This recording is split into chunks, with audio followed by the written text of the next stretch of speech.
Olá, sejam bem-vindos a mais uma de nossas conversas. Conversas que têm como objetivo melhorar a sua relação com seu filho e ajudar a prepará-lo para os desafios que ele vai encontrar ao longo da vida. Meu nome é Neto, sou educador, pai de 2 filhos, do Joaquim e da Malu, também biólogo e com mais de 20 anos de experiência em educação infantil. Ou seja, tenho ótimas histórias para contar para vocês.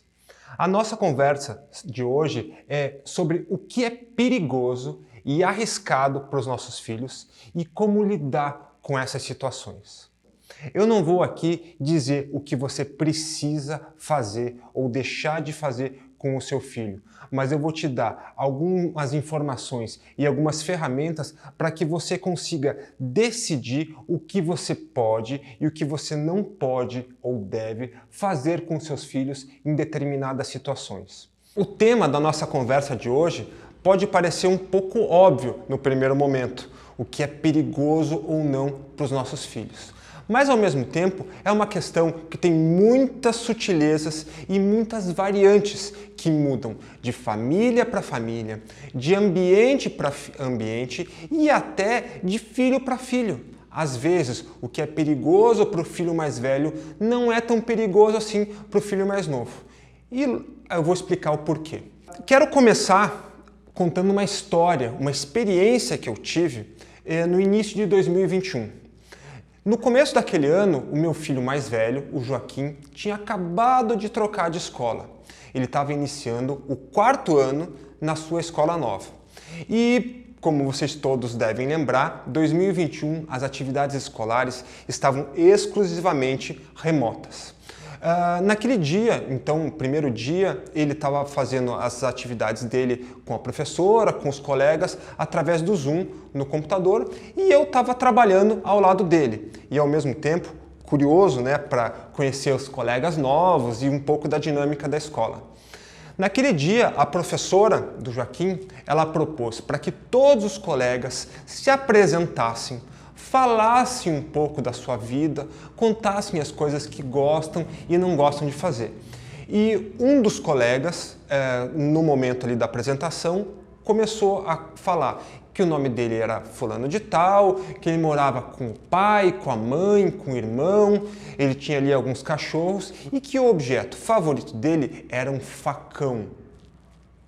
Ele até perguntou, professora, posso mostrar meu facão para o pessoal? E foi, pegou, mostrou um facão enorme. Ao mesmo tempo que eu estava trabalhando e estava querendo deixar ali as atividades do Joaquim fluírem da forma que deveriam, eu fiquei meio impressionado com o que eu vi e aquela coisa de cabeça de pai, né? Meu Deus, que tipo de família é essa que dá um facão para uma criança de 8 anos? E até a cabeça de pai começa a ir um pouco mais longe. Será que é liberado entrar com esse tipo de coisa na escola? Será que tem detector de metais ou coisas parecidas?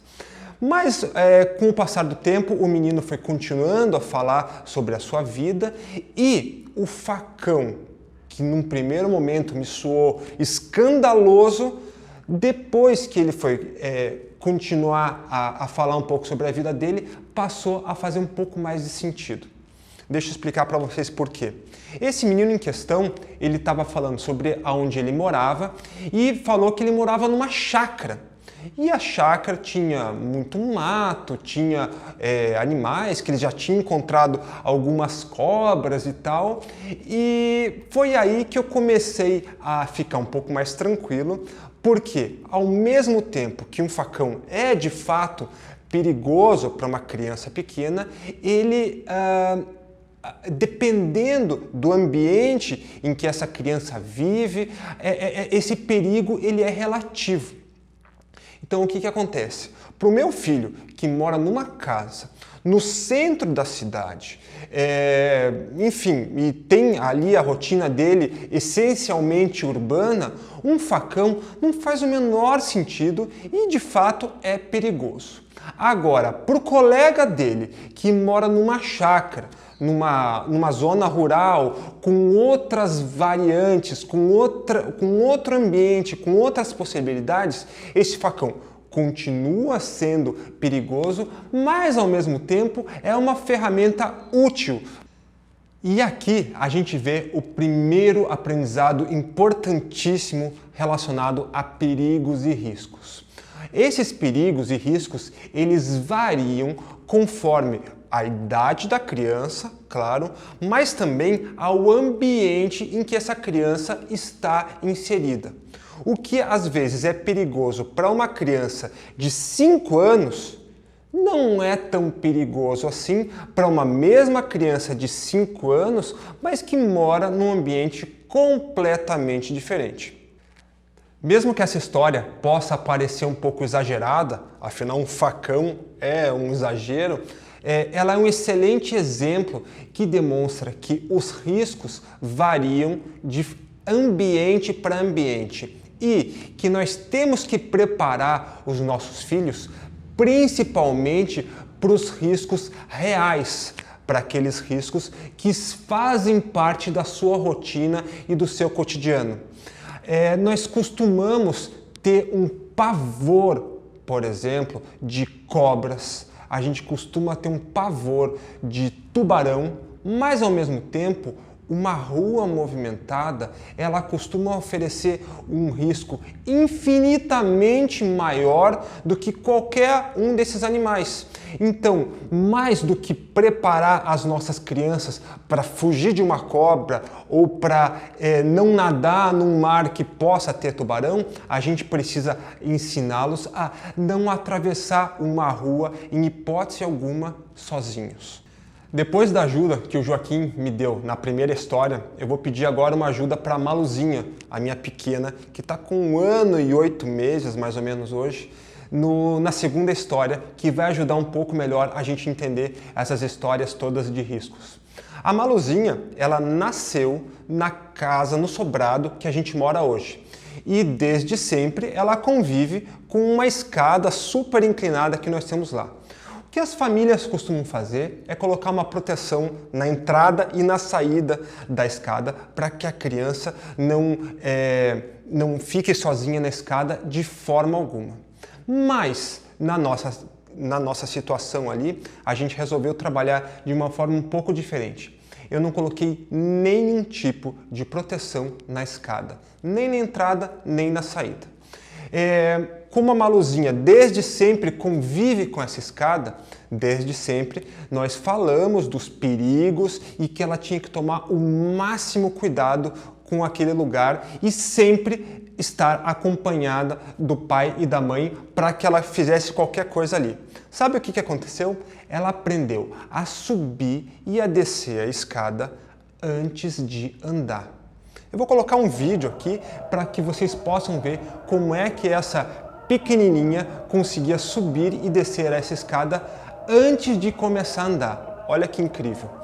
E isso serve de exemplo para que a gente prepare os nossos filhos para os riscos que eles vão encontrar ao longo da vida. Ela já caiu alguma vez da escada? Ela já escorregou 1 ou 2 vezes de um degrau para o outro e nada além disso. Sempre toma o maior cuidado do mundo para subir e descer e desce sentada e sobe engatinhando até hoje, mesmo depois de ter aprendido a andar. E agora vocês devem estar pensando na casa de vocês: meu Deus, mas ele é muito doido fazer isso com uma criança tão pequena. Agora eu vou colocar de um outro ponto de vista. Imagine que eu tivesse um portão na minha escada, na entrada e na saída, e que um dia esse portão, por um esquecimento, ficasse aberto e a Malu fosse tentar pela primeira vez descer essa escada. Qual era o risco que eu estava oferecendo para ela? Muito maior. Por que eu digo isso? Porque a partir do momento que a gente sabe dos riscos que os nossos filhos estão expostos, a gente precisa prepará-los o quanto antes para saber lidar com essas situações. A chance da Malu cair hoje de uma escada é muito menor do que se eu tivesse colocado um portão de proteção desde sempre. ela aprendeu a lidar com cuidado com essa situação. E o exemplo da Malu e da escada que a gente tem em casa, ele pode e deve ser replicado para tudo aquilo que pode oferecer risco para os filhos de vocês no dia a dia. Se você tem um cachorro em casa, o seu filho deve aprender desde sempre que ele não pode puxar o rabo do cachorro enquanto ele estiver comendo. Se você tem uma piscina próxima de casa ou no seu condomínio, o seu filho tem que aprender a nadar desde ontem. Porque, claro, as redes de proteção, os portõezinhos, eles são úteis. Mas se em algum momento esse portãozinho não for suficiente para segurar essa criança, o risco que ela está correndo é muito maior. Um último exemplo aconteceu comigo quando eu era pequeno. Estava no clube da cidade onde os meus primos moravam e estavam ali todos os primos da mesma idade brincando e tal, quando de repente eles falaram: vamos para a piscina. E eu falei: vamos para a piscina. Pulou o primeiro primo, o segundo, o terceiro, o quarto.